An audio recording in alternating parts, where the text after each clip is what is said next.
Middle east की जंग से पहले अमेरिका और इजराइल का मकसद ईरान में सत्ता बदलना था, लेकिन अब ईरान के एक एक कमांडर का खात्मा होता जा रहा है। बावजूद इसके ईरान का पावर स्ट्रक्चर ध्वस्त होता नजर नहीं आ रहा है। सुप्रीम लीडर आयतुल्लाह खामेनेई से लेकर एनएसए अली लारिजानी तक ईरान के कई अहम लोग इस जंग में मारे जा चुके हैं। अब सवाल है कि लारिजानी के बाद अब किसकी बारी। इसी पर एक रिपोर्ट आपको दिखाते हैं। ईरान की टॉप कमान का खात्मा, नेतन्याहू के पंच कार्ड का सच।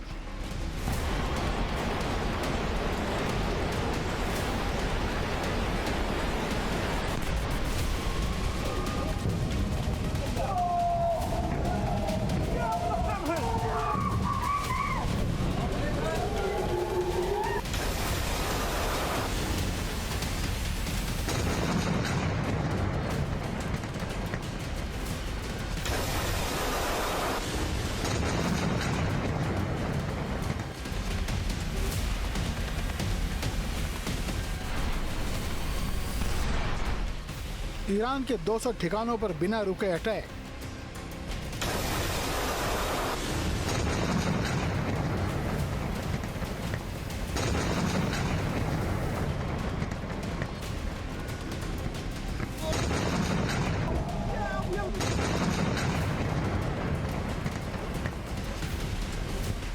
खुफिया वार से ईरानी सेना में जलजला।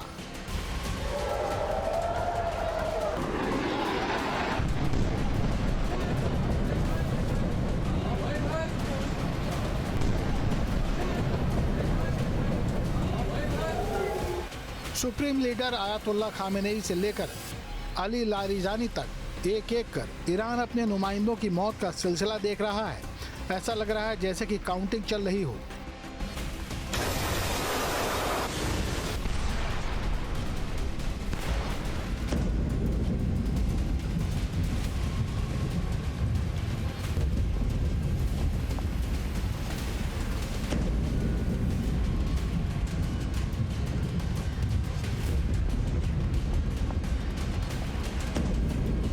लेकिन यह हकीकत है कि इस युद्ध में ईरान किसी भी तरह से इजराइल से कम नहीं पड़ता दिख रहा।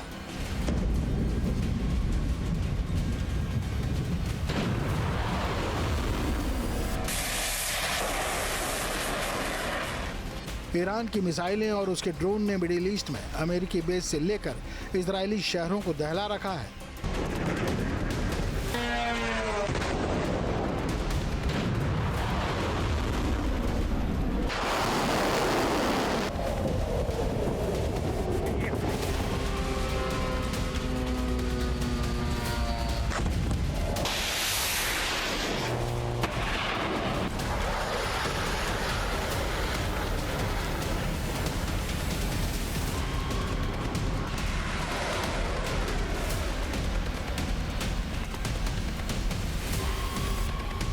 ये जंग भले ही जारी है, लेकिन ये अमेरिका और इजराइल के लिए गले की फांस बन चुकी है। ईरान अपने टॉप कमांडर्स को लगातार गंवाता जा रहा है। ईरान की पूरी सैन्य और सियासी कमान के सिर पर मौत लगातार मंडरा रही है।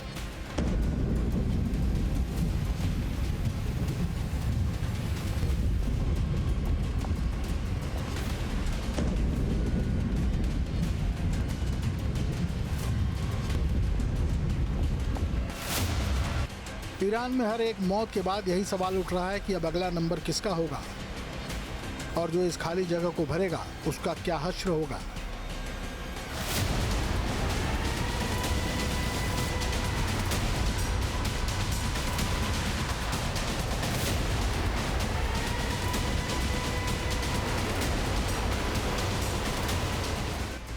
इजराइल के प्रधानमंत्री बेंजामिन नेतन्याहू का दावा है कि उन्होंने एक हिट लिस्ट बना रखी है जिसमें ईरान के उन तमाम कमांडर्स और नुमाइंदों के नाम हैं जिनकी अगली बारी हो सकती है।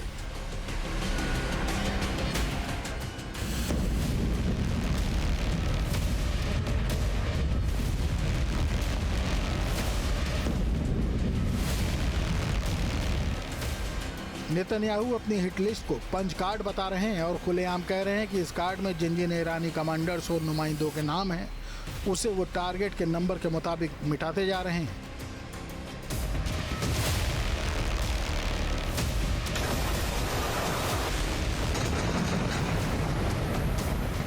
नेतन्याहू ने इजराइल में अमेरिका के राजदूत माइक हकाबी के सामने न सिर्फ खुद के जिंदा होने का सबूत दिया, बल्कि उस पंच कार्ड को दिखाते हुए हिटलिस्ट का खुलासा भी कर दिया है।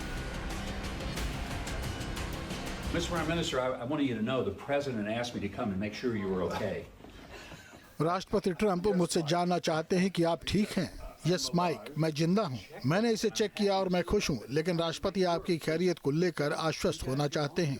आप दोनों की शानदार दोस्ती है, मैं जानता हूं, और हम दोनों हाथों में 5 उंगलियों के साथ हाथ मिलाते हैं। मैं आपको कहना चाहता हूं, मैं जिंदा हूं, लेकिन मेरे पास एक कार्ड है। आप इसे न पढ़ें, ये एक पंच कार्ड है। आज हमने पंच कार्ड से 2 नाम मिटा दिए हैं। आप देखेंगे और इस बैच से कितने नाम मिटाए जाएंगे।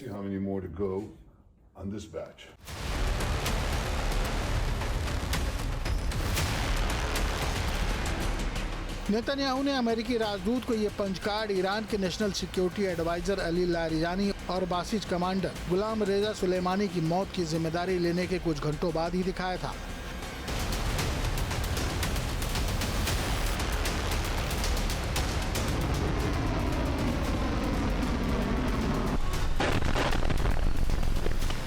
इजराइल इस जंग के दौरान ईरान की रिजीम चेंज करने में भले ही नाकाम नजर आ रहा है, लेकिन वो इसके बदले ईरानी सत्ता के पूरे स्ट्रक्चर को तहस नहस करने पर तुला हुआ है।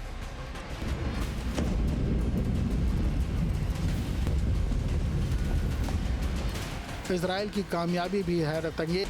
28 फरवरी को जंग के शुरुआती हमलों में ईरान के 7 वरिष्ठ रक्षा और खुफिया अधिकारी मारे गए। इस दौरान तकरीबन 30 शीर्ष सैन्य और नेताओं को निशाना बनाया गया था।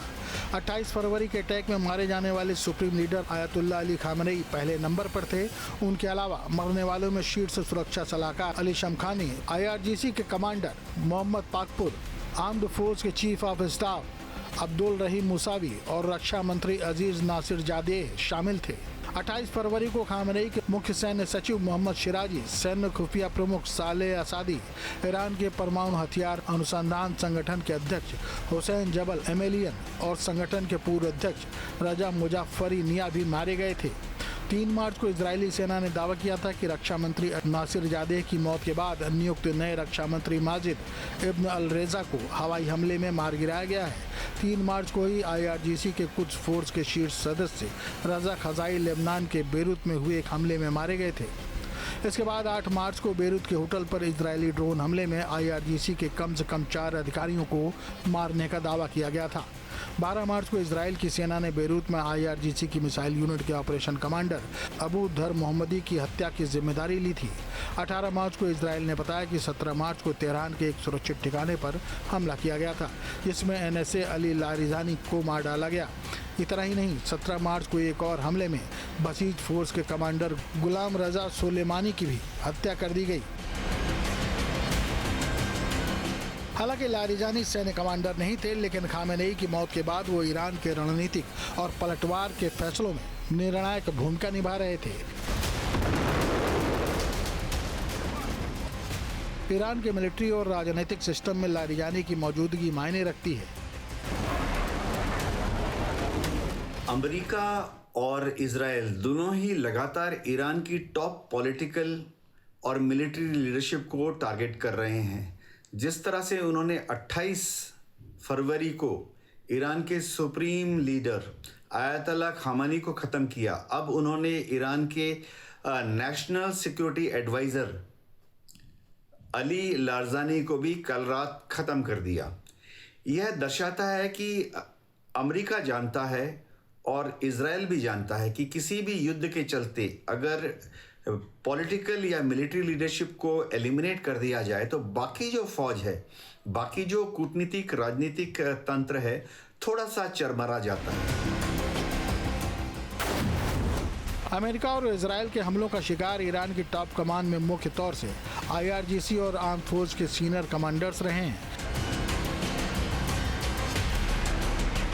बड़े पैमाने पर खात्मे में कई हाई रैंकिंग अधिकारियों की मौत हो चुकी है। जाहिर है इसकी आंच उनके हमलों की तासीर में भी नजर आ रही है।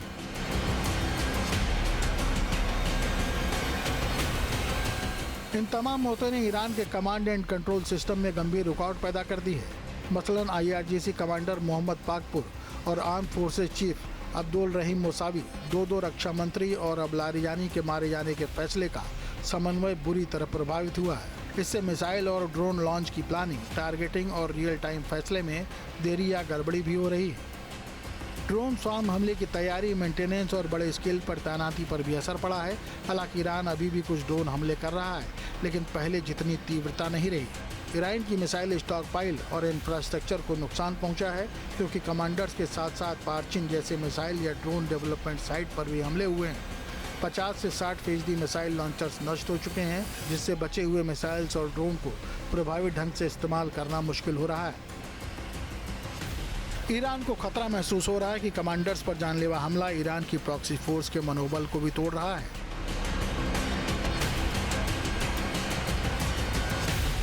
हिजबुल्लाह और हूती जैसे ग्रुप्स के साथ ऑपरेट करने वाले IRGC कमांडर्स और कुछ फोर्स के लोग भी मारे गए हैं, जिससे ईरान के बाहर मिसाइल ड्रोन सपोर्ट और कोऑर्डिनेशन कमजोर पड़ा है।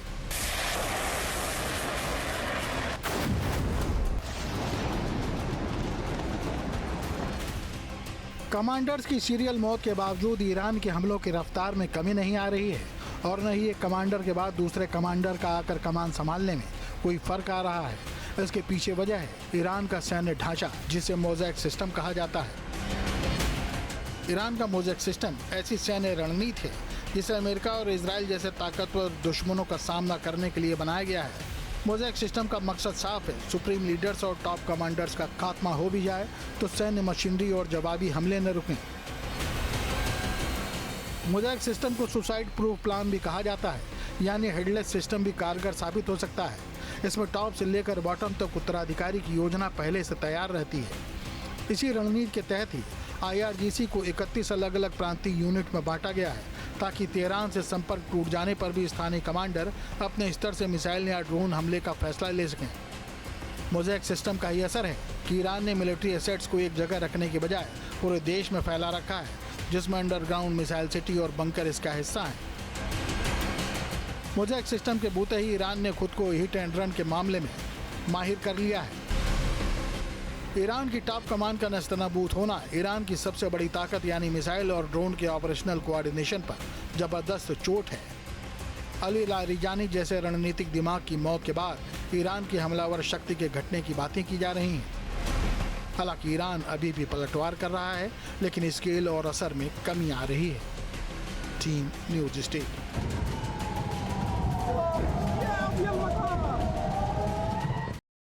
आपके मोबाइल पर तुरंत आएगी ब्रेकिंग न्यूज। स्क्रीन पर सबसे पहले दिखेगी बड़ी खबर। देश दुनिया की हर खबर एक जगह। अब आपके मोबाइल पर तुरंत फटाफट इंस्टॉल कीजिए न्यूज नेशन ऐप और रखिए खुद को अपडेट।